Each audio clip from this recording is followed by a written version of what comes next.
నమస్తే అండి.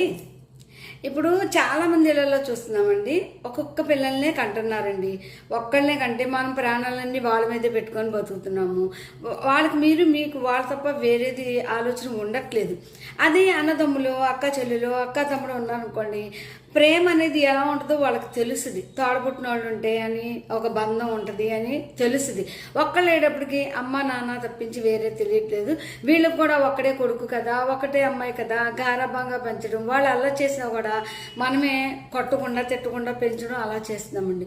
ఇద్దరుంటే చదివించలేము అని అంటున్నారు. ఇద్దరున్నప్పుడు చదివించలేము అనుకున్నప్పుడు పెద్ద పెద్ద స్కూల్లో ఎందుకండి చదివించడం? చిన్న స్కూల్లో చదివించండి. చిన్న స్కూల్లో కూడా బాగా చెప్తున్నారండి చదువు. చిన్నపిల్లలు కూడా అన్నీ తెలుసుకుంటున్నారు. ఇలాగే చదవాలి, ఇలాగే ఉండాలని కాదు. ఫ్రెండ్స్ దగ్గర ఉండి అన్నీ నేర్చుకుంటున్నారు, అన్నీ చేస్తున్నారు. ఇద్దరిని కనండి, ఒకరికొకరు తోడు ఉంటుంది. ఒకళ్ళకి ఏదన్నా అయినా మన జీవితమే పోయిందని మనం చాలా బాధపడతామండి.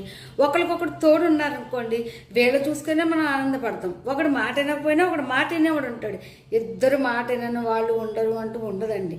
అది ఒక అమ్మాయి ఒక అబ్బాయి అనుకోండి, అమ్మాయి మనకు చాలా హెల్ప్గా ఉంటుంది, అబ్బాయి తండ్రికి హెల్ప్గా ఉంటాడు. ఇద్దరు అనేది చాలా బాగుంటుందండి. ఒక్కళ్ళు ఉంటే వాళ్ళు ఏదైనా ఊరు వెళ్ళినా, కనీసం సినిమాకి వెళ్ళినా ఇంకా రాలేదు బెంగ టెన్షన్ వచ్చేస్తుంది. అదే ఇద్దరున్నా బెంగ ఉంటుంది, కాదు అనను. ఆ ఎఫెక్షన్ వేరండి. ఇద్దరుంటే ఇద్దరు, ముగ్గురంటే అలాగే పెంచలేము. ఈ రోజుల్లో ఒకళ్ళే కష్టం వాళ్ళు ముగ్గురిని ఏం కంటాము, ఇద్దరున్నా పర్లేదు.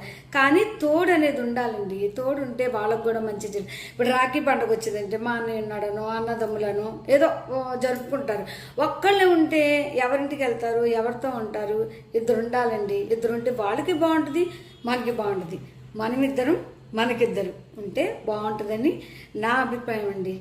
ఇద్దరిని కనండి, హ్యాపీగా ఉండండి.